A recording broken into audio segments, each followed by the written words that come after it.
Do I look like I'm on one of those Maybelline ads?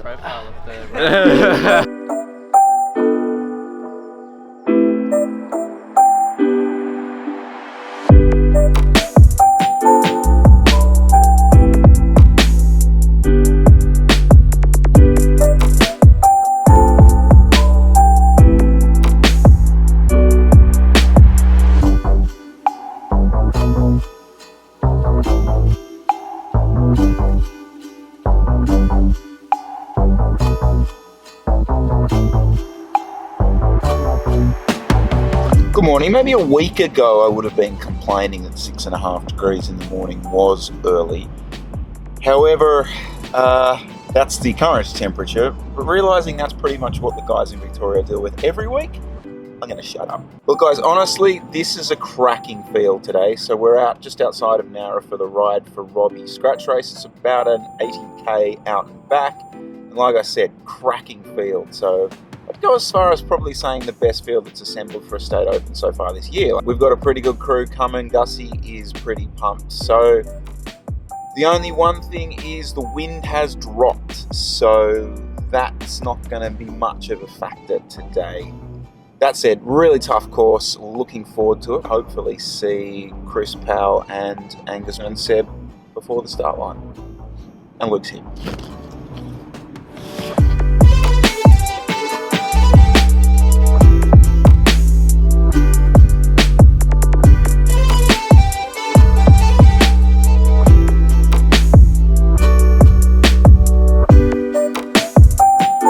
We got the NERO to Sassafras, or the Ride for Robbie race. We've got 5 guys in Division 1, I think. We're hoping Chris and Angus and Seb can get up the road. And then we've got Chris Powell for the sprint. Strong field. We've got a few guys like Ben Dieball out and about. Brody Talbot also looking strong at the moment. And a couple of sprinters in there as well. Nash Kent, Sean Whitfield, Joel Walsh. Boys can either get away with Chris or Angus, or we can have Chrissy Powell dominate the sprint again. He's on some fine form at the moment, so yeah, he can't get beaten by the old man Nash Kent again like he did last week at Heffron. Just trying to eat and warm up. Course is pretty much an out and back, uphill all the way on the way out, downhill all the way on the way back.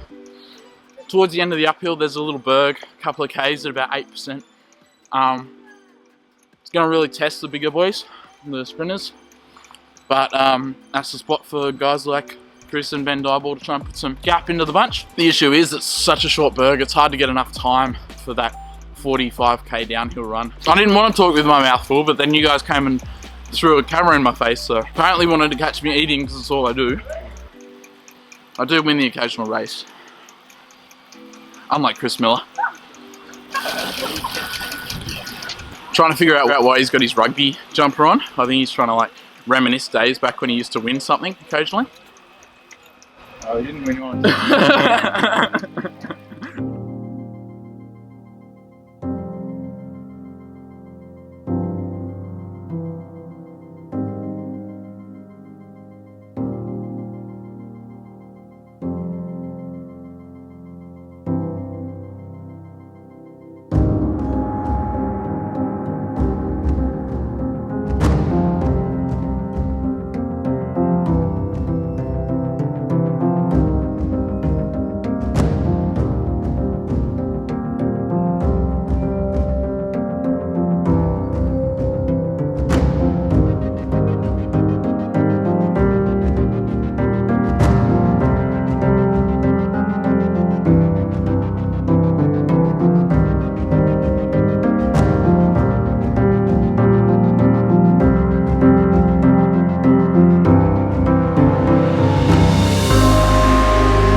What a great time to be alive.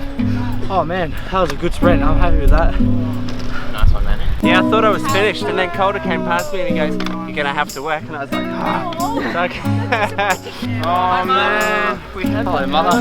How you doing? Fucking crested the climb, we all came together, we worked, we were away. And then Whitfield single-handedly dragged you all back. Hooks around. Sam Hill is a weapon, as we know. And then Brendan Johnston, I think, is, I don't know what exact discipline. I think it might be cross country, but he's like mountain bike national champion. He won No the credentials. 0 whatsoever. Man of the match goes to Seb. Yeah, breakaway king. Jersey. When we crested the climb, I literally crested the climb like the second it got to you, and it was like, get on, Sam! There's no way I would have been able to get on. It was just, I was, yeah. The timing was impeccable. I got a haircut yesterday. It was down to like here. Do I look like I'm on one of those Maybelline ads?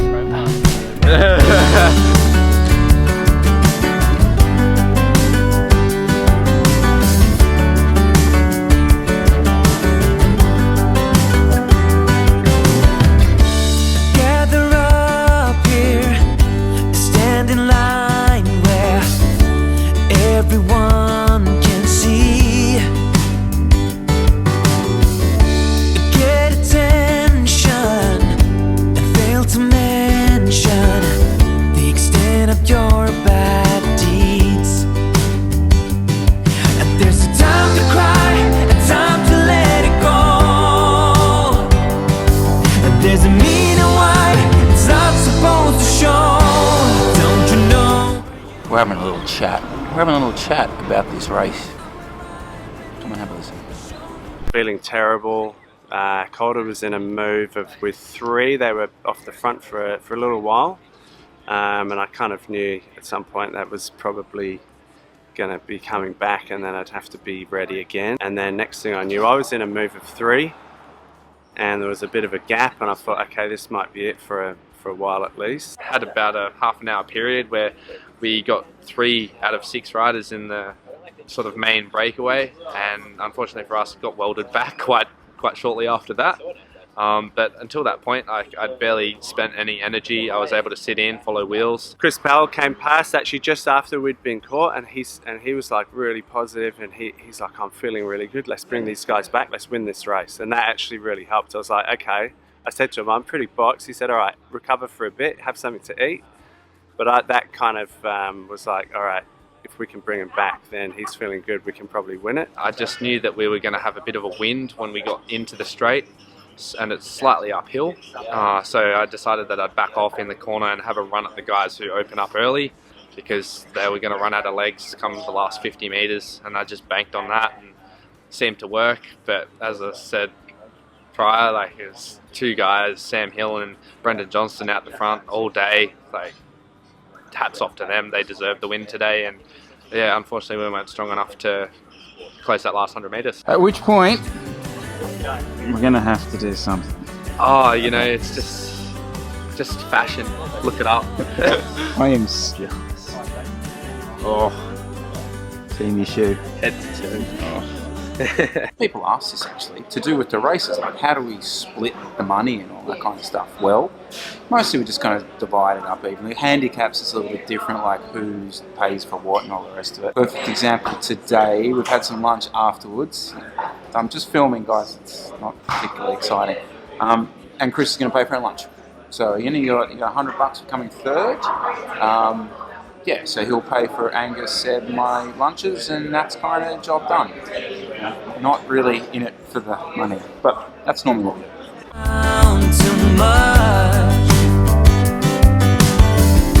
The brightest moment will shade the time spent.